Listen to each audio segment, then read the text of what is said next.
Hey guys, Bartel's Bookshelf here with my latest recent reads wrap-up of sorts. I've read 5 books in the last since the last time I saw you, which is pretty good.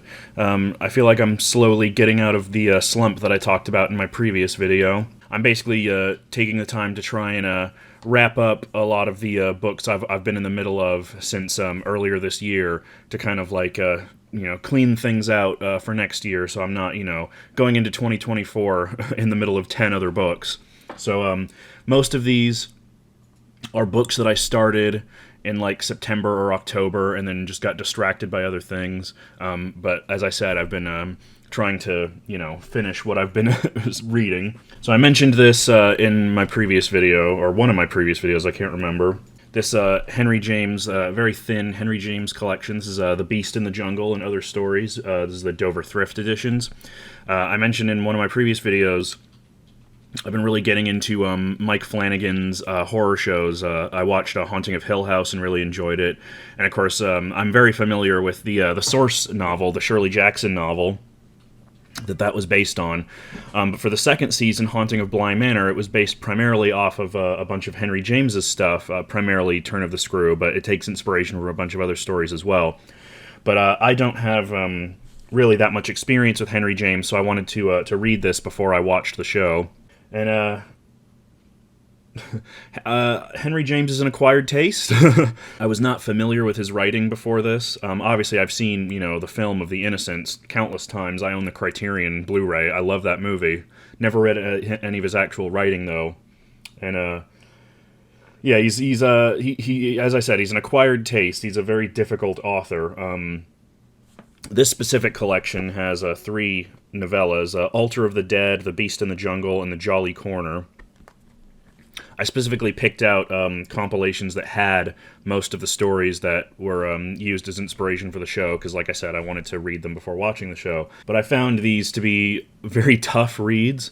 Henry James is known for his very idiosyncratic writing style, where he frequently has incredibly long run-on sentences, split up with like tons of commas, very verbose, very long-winded, very, very minute details and sort of observations and stuff, which I had a hard time getting on with. The stories themselves were interesting. Of these, I thought they were all interesting from like a story standpoint. Altar of the Dead is about this guy who has this sort of ritual where he keeps a series of candles in a local church that he keeps lit for the dead that he knows in his life, and that's sort of his way of remembering them. And he meets a woman who has sort of similar ideas about death, and they kind of strike up a friendship, but the friendship is torn asunder by some revelations that come to light. The Beast in the Jungle is a very long novella, very famous, that's about a man and a woman that he's friends with, and the man is terrified of... or he's sort of obsessed with this idea of doing something greater, of something incredible and miraculous coming to him in his life, and because of that, he basically doesn't have any time for, having a wife or any of that stuff, because he doesn't want to sort of burden her with this sort of destiny that he has planned for himself. And it leads to a very sad conclusion.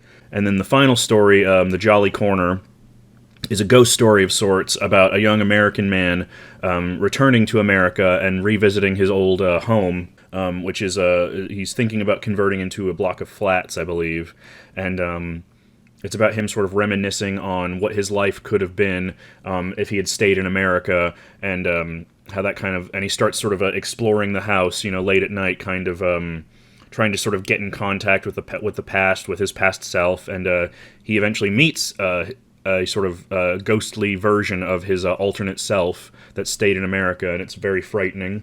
Plot-wise, I found them all interesting, although I found the stories themselves just a real slog to read because of the aforementioned writing style of Henry James. There were times where I was just like, come on, just fucking say what you mean, like just write it out, you don't have to fucking go into details. I mean, let me read you the first paragraph of The Beast in the Jungle to give you an idea of what I mean. What determined the speech that startled him in the course of their encounter scarcely matters, being probably but some words spoken by himself quite without intention, spoken as they lingered and slowly moved together after their renewal of acquaintance. He had been conveyed by friends an hour or two before to the house at which she was staying, the party of visitors at the other house, of whom he was one, and thanks to whom it was his theory, as always, that he was lost in the crowd, had been invited over to luncheon. There had been after luncheon much dispersal, all in the interest of the original motive, a view of Weather End itself and all the fine things, intrinsic features, pictures, heirlooms, treasures of all the arts, that made the place almost famous, and the great rooms were so numerous that guests could wander at their will, hang back from the principal group, and in cases where they took such matters with the last seriousness, give themselves up to mysterious appreciations and measurements. And that's just the first half of that. It's a really long paragraph, so all of his stories are written like that, very long, very verbose, run-on sentences, very detailed. And I understand because, I was reading about Henry James after finishing this to kind of, figure him out. And I get that, this is kind of what he was known for. This was his style, but it was just really hard for me to get into, especially I started reading this right as I was trying to come out of my slump, and this is a really horrible thing to try and get out of a slump with, being very dense and very verbose, as I've said, and it was just very difficult to get through. And it was frustrating because, as I said, once I had kind of read them and I had kind of figured out what was going on and kind of the meaning of the story and stuff, I thought they were interesting and I could appreciate them, but I just found them a bit of a slog, honestly. I tried, I read that, and then I tried reading this other collection that I got from Penguin. This is The Turn of the Screw and Other Ghost Stories, because as I said, I think most of the stories in here were the basis for The Haunting of Bly Manor. But I got a few pages into the first story, which was, The Romance of Certain Old Clothes, and it's just so dry and very old-fashioned, and I just found it really hard to get on with, so I ended up DNFing that. I'm not necessarily saying Henry James isn't for me, but with the state of mind that I was in at the moment, and the sort of things that I enjoy reading, it was just not my cup of tea. Especially comparing him to someone like M.R. James, who was much more. He still had that kind of Victorian sort of verbosity about him, but he was much more atmospheric and much more sort of visceral in a lot of ways, and very imaginative. I preferred M.R. James, honestly. Although, again, that's not necessarily to disparage Henry James. I'm not saying, he's not worthy of his notoriety. I just couldn't get on with his writing, and I'm not saying I'm never going to try Henry James again. I just don't think I was in the right headspace for that kind of writing. So yeah, that was interesting, but not incredible, in my opinion. And then the next book I read was on Kindle, so I can't show it to you, but I'll put the cover up here. It was on Kindle Unlimited. It was a very old Kindle Unlimited thing that I had grabbed a long time ago, to the point where it wasn't even available on Amazon anymore when I tried to find it, but since I had downloaded it, it was still on my Kindle. It's Fenrir by Kay Sterling. This is a gay erotic novella. I was intrigued by it because it mentions in the description that it's not a shifter story and it's not a sort of traditional romance, and that intrigued me, sort of, as someone who's interested in monsters and things like that. And yeah, this was straight up garbage, honestly. I can't lie. I know, sort of the Amazon hustle, the self-publishing hustle is difficult, and it's so hard to find the good things in the morass of just pumped out trash that's out there. Honestly, this came off as just pumped out trash, which is frustrating because it's an interesting plot.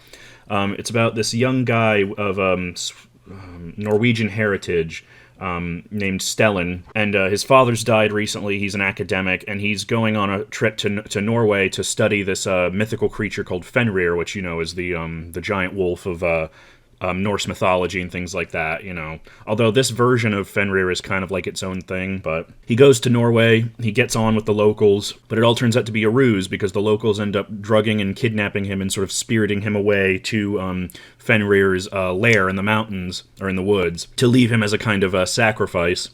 And as a way of sort of trying to save his own skin, he essentially decides to seduce Fenrir, who in the story is literally a giant talking wolf. So you can imagine sort of what happens. I read some other reviews of this book, and a lot of them, honestly, I felt kind of missed the point. A lot of them were sort of very kink-shamey, and that was kind of their whole basis for disliking the book, because, Fenrir's He's not a furry. He's a literal giant wolf. Which, okay, I mean, if that's not your thing, but I wouldn't call it zoophilia, because he's an intelligent wolf. He's sentient. He's capable. He passes the Harkness test, if you know what that is. But to me, like, and honestly, like, I'm not the kind of person to put down a book just because it has some kind of controversial elements or whatever. But to me, like, it just wasn't a very good book. It was incredibly short. I read the whole thing in about an hour. Again, I was just coming out of this slump, and my thought was like, oh, it's kind of, I was expecting, like, trashy gay erotica, some monster stuff, I was like, maybe that'll be the thing, And I expect to sort of, not to be rude, not to cast aspersions on the romance or erotica genre, but, like, let's be real. Not a lot of people come to these things for, beautiful prose and amazing storytelling, So I could accept that, but, man, it was so short that the author was just kind of speeding through the story. Like, within 3 chapters, which in the span of things is about maybe 10 pages, he's already in Norway and being kidnapped and sent to Fenrir's lair. He, like, seduces Fenrir over 1 chapter. They bang really quickly over 1 chapter. It felt very undercooked. It really seemed like a novella or like a sketch of a novella that really needed to be fleshed out in a couple subsequent drafts. And because of that, like, none of the characters really come alive. I didn't buy the romance for 1 second. It just very quickly turns into this kind of, like, tsundere thing where, like, Fenrir is like, oh, you can stay, but it's not like I like you or anything, baka, and it was just so corny. And because of, like, the sort of the accelerated pace of the story, there's no real sense of, like, wonder or excitement or sort of astonishment on the part of Stellan, the main character. Like, he talks constantly in the book about how him and his father were studying these myths for years and years and years, and now he's come face to face with a god made flesh, basically, a mythical godlike character made flesh, and he's just very calm about all of it, weirdly. Like, he's very much like, oh, okay, there's a big giant wolf, I'm gonna try and fuck it now, you know what I mean? Like, there's no real sense of, like, progression or, like, emotional sort of working through of his feelings. Like, there's no real introspection at all. And I'm not saying, the story has to be, I get that it's, a porn story and it's not necessarily the most realistic of things, but, like, it just felt so weird that there wasn't even a single moment of, like, holy shit, I'm fucking a giant wolf god, you know what I mean? Like, it just slips into that very easily. There ends up being, like, they end up, like, settling into this, like, pseudo-domestic thing where, like, he's basically, like, the little stay-at-home housewife, and fucking Fenrir is going out and hunting and bringing food back and stuff, and, like, it was just so corny, and it was just not at all what I was expecting or what I wanted from this type of thing. I really didn't like it. I gave it 1 star. It was just not good, and even, like, the sex scenes were nothing special. They, again, like the rest of the book, they speed through them at an accelerated pace. They're very bland. There's no real sense of, like, emotional heft to them. There's, like, description and stuff, but the way that it's written, it's just very dry and boring. It feels like a textbook almost. Again, like, I know that this isn't meant to be realistic. It's erotic fiction, But there's, like, when they first have sex, like, this is a little bit explicit, but when they first have sex, Stellan bleeds, and Fenrir just licks him, and it just heals automatically. And then, like, they never have any trouble having sex, like, after that, despite the fact that he's literally a giant fucking wolf. It was just so weird to me. And, like, Stellan doesn't have to, like, prepare himself in any way. Like, he talks about, they put in one line in the story about, like, how, Stellan had, I had some ex-boyfriends who were into fisting, so I felt like I could take it, and it was like, and up until that point, that was the only indication we had that Stellan had any kind of sex life before this. He's weirdly, like, asexual throughout most of the book until he meets with Fenrir. He doesn't mention any ex-boyfriends or even having any, like, sexual interest in anybody until we get to that point, and it just felt so tacked on. Like, we just have to put this here so that I can explain, so the author can explain how they're able to have sex. Like, I didn't buy it for a second. It was like a cardboard facade in an old movie, you know what I mean? Like, it was wobbly, it was not well put together, it fell apart at the slightest, push. It was just not good. It was everything that I dislike about these types of stories, and which was frustrating because I liked the concept, and you could have done something really interesting with that. The author tries to do something that I thought was kind of interesting, where he's trying to seduce Fenrir because he's trying to save his own skin, and he talks about how sort of like is this real, or am I just kind of sort of being becoming suffering from like Stockholm syndrome kind of thing. Like, that was kind of interesting, but again, they don't go anywhere with it. It was just very, I don't know, very poorly written. I really didn't like it. And then, as I mentioned, my last three reads were ones that I had started earlier in the year, like September, October, and needed to finish. So the first, because I had about 50 pages of this left, and I just needed to get it out of the way. This was Night of the Wolves by David Dalglish. I borrowed this from my friend Nakia, Plot Twist. This is book one of the Paladins series, which I think she bought. I don't know if she bought the whole series, but I know she bought the first sequel at least. But David Dalglish is... Nowadays, he's a pretty prominent fantasy author. He's published by Orbit, I believe. I know Nakia has sung the praises of his book, Soulkeeper, and he's been published a lot through Orbit lately, doing series like, what was that called? Yes, the Shadow Dance series. But he was an indie author before that, and this was kind of one of his earlier ventures. And she read it and really enjoyed it, and, as you can tell, it deals with my favorite creature, werewolves, so of course I had to check it out. And yeah, it was decent. Basically, it's about these wolf men who are attacking this countryside, kind of out in the on the edge of the woods and a little bit in the middle of nowhere. These two paladins, one of which this one is Jericho, and his sort of frenemy Darius. They both worship different gods, and they're kind of like at odds with each other. But they end up meeting up together in this town that's being besieged by wolfmen, and so they decide to basically band together and help the town sort of defeat the wolfmen. And that's basically the plot. It's very simple. And yeah, it was decent. It kind of had the vibe of like an old like D&D novel, that type of thing. It's not necessarily like delving into any deeper themes or really like complicated characters, but it's pretty fun. It's got a lot of entertaining action scenes. The main thing that I really enjoyed about it, aside from the werewolves, was the rapport between Darius and Jericho.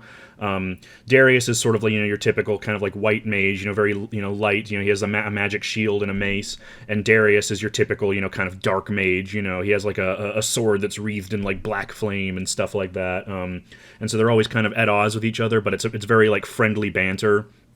It's almost like two priests of different religions, kind of like where they know they're kind of on different spiritual paths, but they sort of like accept each other, and there's a lot of sort of like gentle ribbing and stuff like that, and that was the most enjoyable thing about it. And there's some vibes, which was also very enjoyable. I was kind of hoping that Darius and Jericho would fuck, and they never did, which keeps me from giving this a 5 out of 5. But yeah, it was entertaining. I just don't necessarily think it was great.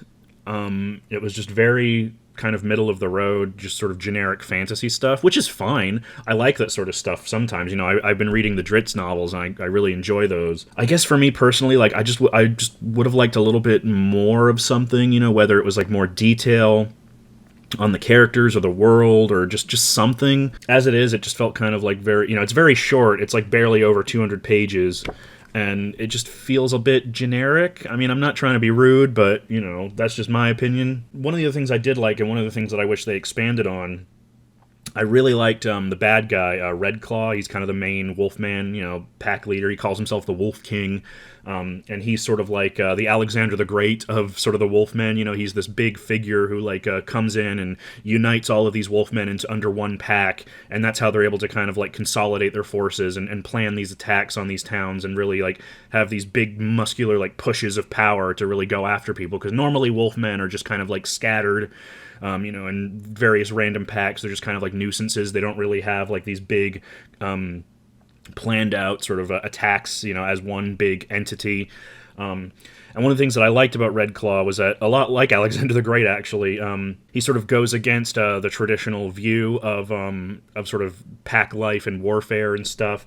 So, for example, whereas most wolfmen would like just kill the weaker wolfmen, he instead spares them and uses them to sort of like strengthen his pack in other ways. Through like whether it's like planning or having like a sage or something like that, but he basically finds that like all of the wolfmen have some sort of worth to him, even if they don't necessarily have worth as soldiers, and he's very like protective of his people, and you get the sense that he really just kind of wants some land for his own, wants to stop being kind of living in the middle of nowhere, surrounded by, being chased out by humans and things like that. And that was really interesting, and I really liked that. I wish we got more of him, but no spoilers, but the way that his whole sort of storyline is resolved, I thought was a little bit disappointing. Maybe they go more into it in the sequels, I don't know. So yeah, I mean, there were things that I liked about it, there were things that I didn't like about it. Ultimately, like I said, it was very middle of the road, but it was an entertaining read, and I definitely want to read more David Dalglish at some point, especially Soulkeeper, because as I said, Nakia is constantly singing the praises of that one, so I will get to that eventually.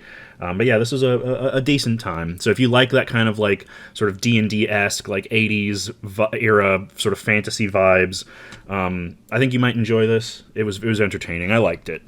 Next was another book that I started in October and didn't finish until recently. This is kind of a buddy read with Nakia, although she finished it way before I did. This is an ex-library copy, so I apologize about the stickers, but this is Anna Dressed in Blood by Kendare Blake.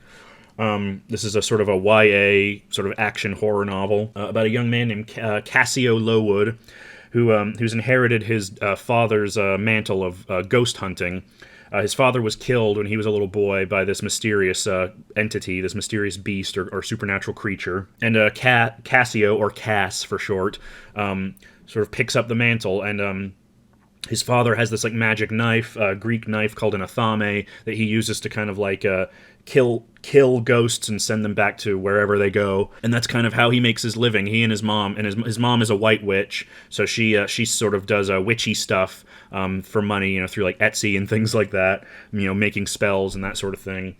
And he goes around, they go around, around the country hunting ghosts. And one day they arrive in a new town, chasing rumors of this ghost named Anna, or Anna Dressed in Blood, Anna Korlov, so named because she wears this white dress that's completely spattered with blood.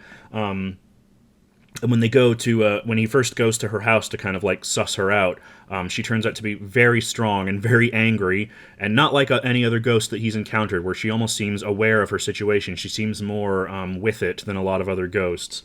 And he ends up being sort of intrigued by that. He meets a few friends along the way that sort of help him on his journey to kind of figure out Anna.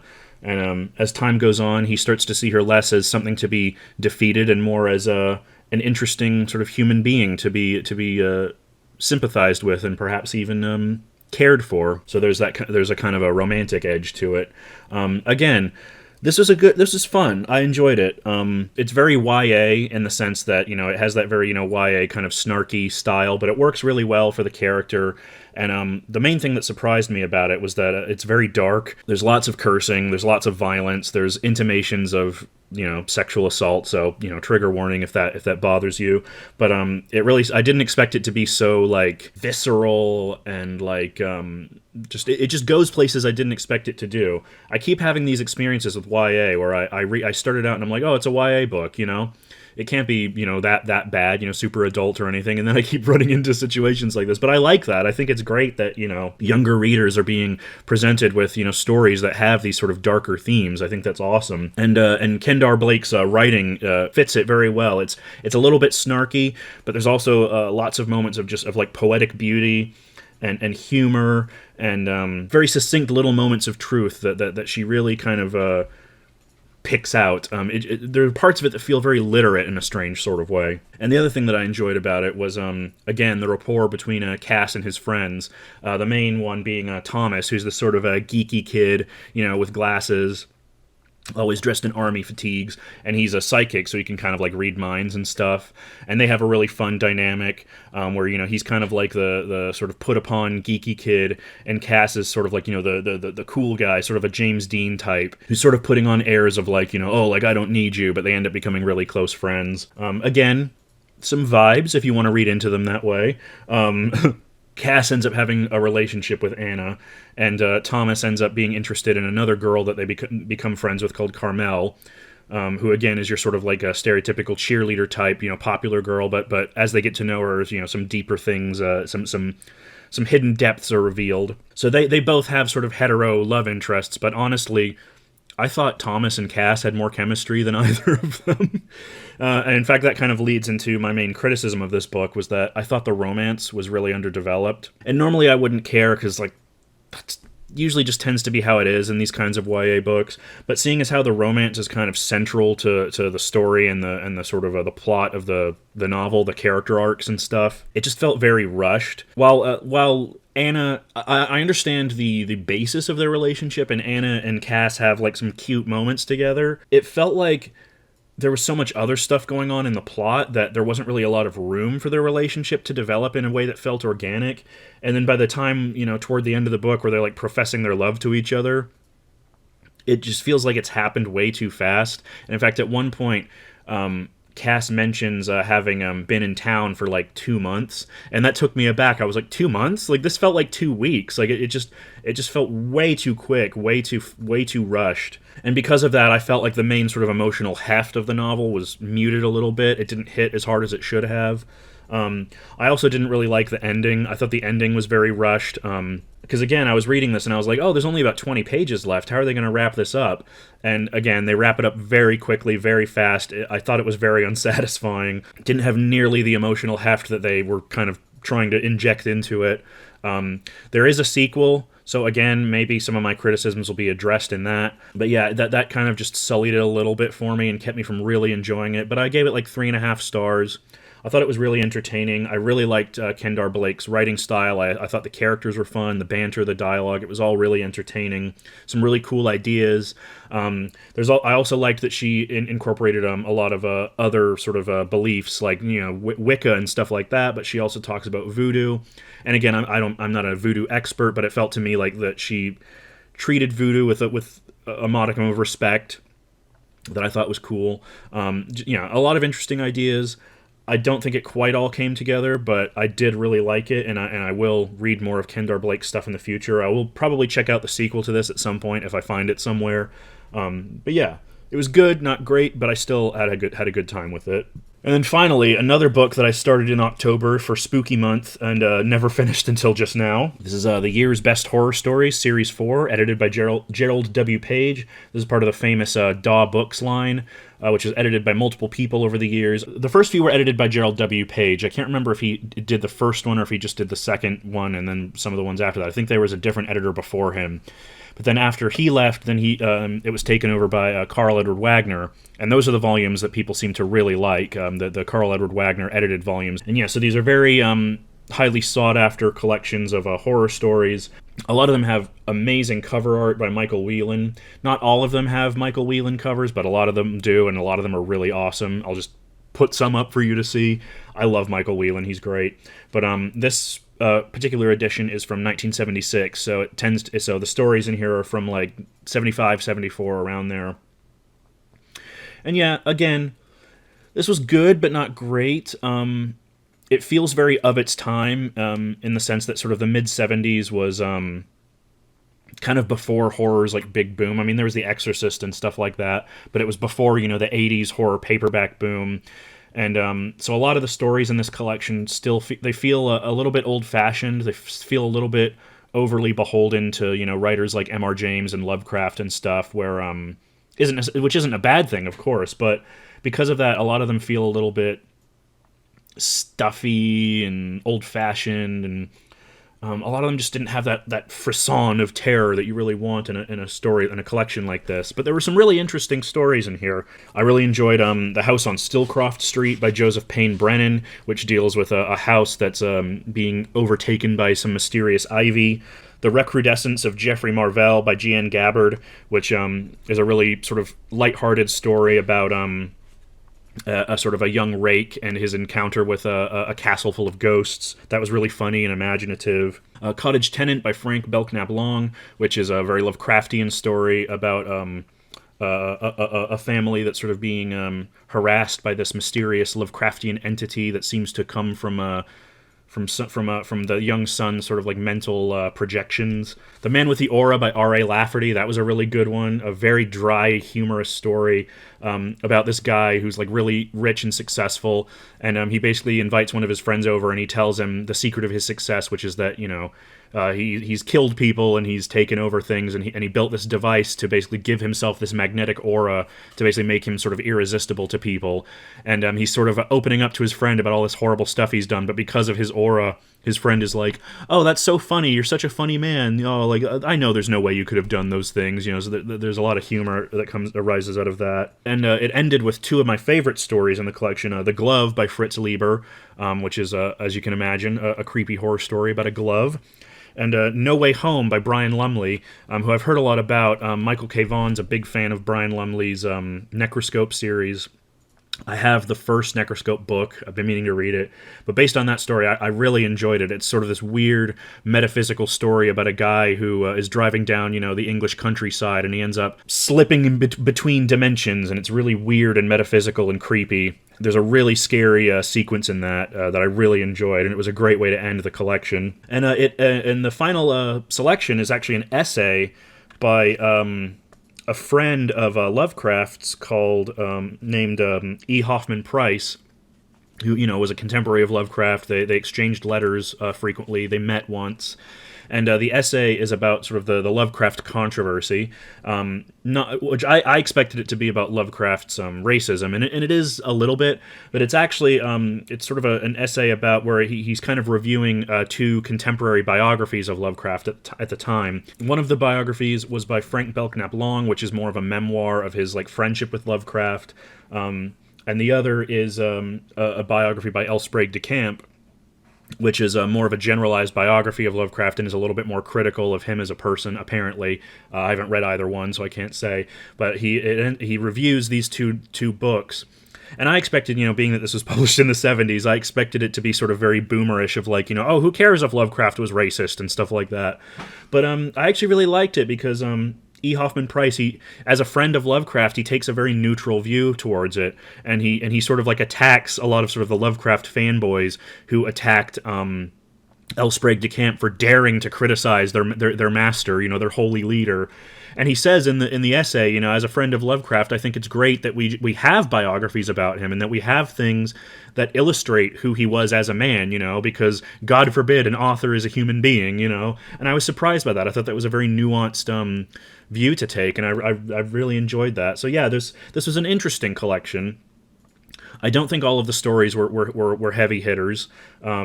There was a Ramsey Campbell story in there that I just felt very cold on, as I often do with Ramsey Campbell. I have a hard time getting into his stuff. You either love him or hate him, and I've never loved the guy. And a lot of other stories that were just kind of meh, didn't really leave any particular impression. But there were some really good gems in here, and I definitely want to read more of these. I think I have more of these year's best horror stories around. I just grabbed this one because it was the one that I had on hand. I think I have a few more of the Gerald W. Page ones. I don't know if I have any of the Carl Edward Wagner editions, but I definitely would really want to read more of these. I love these old yellow spine DAW paperbacks, and I love this stuff. I love vintage horror. And even if I didn't love all of the stories in here, I enjoyed them enough that I definitely want to read more, especially if they all have kick-ass Michael Whelan cover art like that. So yeah. Good but not great collection of stories, but I enjoyed it. I had fun with it. So yeah, those were my recent reads for the last month or so, few weeks. I'm currently working on a very big video. I'm working on a couple videos. I'm going to be doing my top reads of 2023. I hope to have that out in the next few days. And I'm working on a much longer, more elaborate video talking about some Christmas ghost stories, and I'm really excited to share that with you all. So I hope you're looking forward to that. Yeah, happy holidays, and I'll see you guys soon. Bye.